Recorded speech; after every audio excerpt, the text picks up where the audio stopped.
Hello friends, कैसे हैं आप लोग। उम्मीद है फिट हैं, लाइफ एंजॉय कर रहे हैं। फ्रेंड्स, आज डिटेल से वीडियो शेयर करेंगे आलमंड प्लांट्स के अबाउट, मतलब हमारा बादाम का प्लांट। आप इसको रूफ टॉप पे, बालकनी पे, टेरेस पे इजीली ग्रो कर सकते हैं।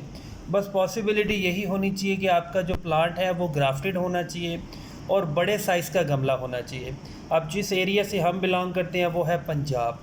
यहाँ पे बहुत ज़्यादा गर्मी होती है, मई जून जुलाई में बहुत ज़्यादा गर्मी होती है, लेकिन यहाँ पे भी आप आलमंड को सरवाइव करवा सकते हैं।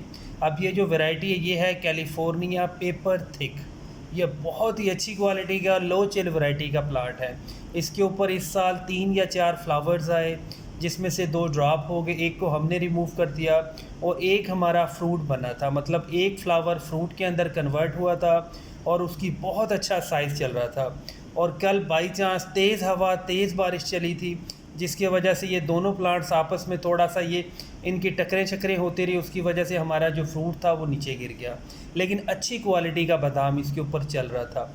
अब ये जो प्लांट है हमारा ग्राफ्टेड प्लांट है और ये बहुत ही अच्छी क्वालिटी का, और ये हमने एक्सपर्ट से इसको ग्राफ्ट करवाया था। अब जितने भी आलमंड्स के प्लांट होते हैं उनको अगर आप गमलों में ग्रो करना चाहें तो गमला बड़े साइज़ का होना चाहिए, मतलब 20, 22, 24 इंच का गमला होना चाहिए। और आपने यहाँ पे कुछ चीज़ समझनी भी होती है। जब आपका छोटे साइज़ का प्लांट होता है तो नीचे से जितनी भी ब्रांचेस होती है, जितने भी बड़े बड़े लीव्स होते हैं, उनको आप रिमूव कर दिया करें। मिट्टी का गमला यूज़ करें और गमलों के अंदर वेल ड्रेन्ड सॉइल होनी चाहिए। बहुत ज़्यादा गला सड़ा गोबर की खाद कभी मत डालें।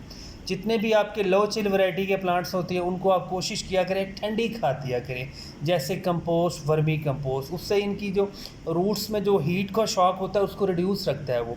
अब ये जो आपको गुच्छी सी नज़र आ रही है, जॉइंट सा नज़र आ रहा है, ये है ग्राफ्टिंग जॉइंट। इस जॉइंट से नीचे नीचे अगर कोई ब्रांच, कोई कोम्पल, कोई लीव्स निकलेंगे, उनको आपने फ़ौरन से रिमूव कर देना। वो आपके देसी प्लांट होंगे। इस ग्राफ्ट से ऊपर, नॉटिंग से ऊपर अगर कोई भी शाख बनेगी, कोई भी ब्रांच बनेगी, उसको आपने ग्रो होने देना है। वो आपका ग्राफ्ट से ऊपर ऊपर होगा, मतलब आपका वही प्लांट होगा जिसको आपने ग्राफ्ट किया है। और अगर फ्रूटिंग की बात की जाए तो पंजाब में भी ईज़िली इसके ऊपर फ्रूट लग जाता है, लेकिन बहुत ज़्यादा हैवी फ्रूटिंग नहीं होती है। कुछ आपके फ्रूट ड्रॉप कर जाते हैं, कुछ फ्लावर ड्रॉप कर जाते हैं, लेकिन एवरेज अगर लगाई जाए तो आपके एक प्लांट के ऊपर कम से कम कोई 2-4 किलो बादाम लग ही जाते हैं। तो ये आपकी हॉबी भी पूरी हो सकती है और जो आपका शौक़ है वो भी पूरा हो सकता है। अब जो इसके ऊपर सिर्फ एक फ्रूट लगा था, एक आलमंड लगा था, उसको अगर हमने कट किया तो उसके अंदर जो शेल सा होता है वो भी क्रिएट हो रहा था।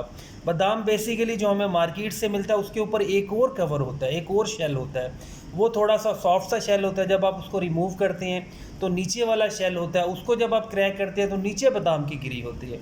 मतलब 3 लेयर्स होती हैं, 3 शेल होते हैं, उसके अंदर गिरी होती है। तो इसको बस अगर आप गमलों में ग्रो करना चाहते हैं तो बस आपने थोड़ा सा टेक्निकल होना है। ठंडी खाद देनी है, वेल ड्रेन्ड सॉइल यूज़ करनी है, गमला मिट्टी का होना चाहिए। और अगर हो सके तो गमले को ऐसी जगह रख दें जहाँ पे हाफ डे सनलाइट आती हो, तो आपका प्लांट इजीली ग्रो करेगा। अब ये साथ हमारे पास पीच का प्लांट है, ये अमेरिकन वैरायटी है, हाइब्रिड है। और इस प्लांट पे भी इस साल 4 या 5 फ्लावर्स आए थे, 2 के ऊपर फ्रूट लगा था और एक हमने इसका फ्रूट बचा लिया था एज आ सैम्पल। अब देखेंगे ये कितने बड़े साइज़ का बनता है और इसके अंदर सीडलेस है या सीड वाला है। ये है हाई क्वालिटी का, मतलब ये लो चिल वैरायटी के आपको अमेरिकन वैरायटी में मिल सकते हैं और बड़े बड़े साइज़ के पीच के फ्रूट बनते हैं। और जब भी आप फ्रूटिंग प्लांट्स ऐसे ग्रो करते हैं तो कोशिश किया करें बड़े साइज़ का गमला हो। फर्स्ट ऑप्शन है मिट्टी का गमला अच्छी क्वालिटी का, और सेकंड ऑप्शन है ग्रो बैग। ग्रो बैग भी बड़े साइज़ का और अच्छी क्वालिटी का होना चाहिए।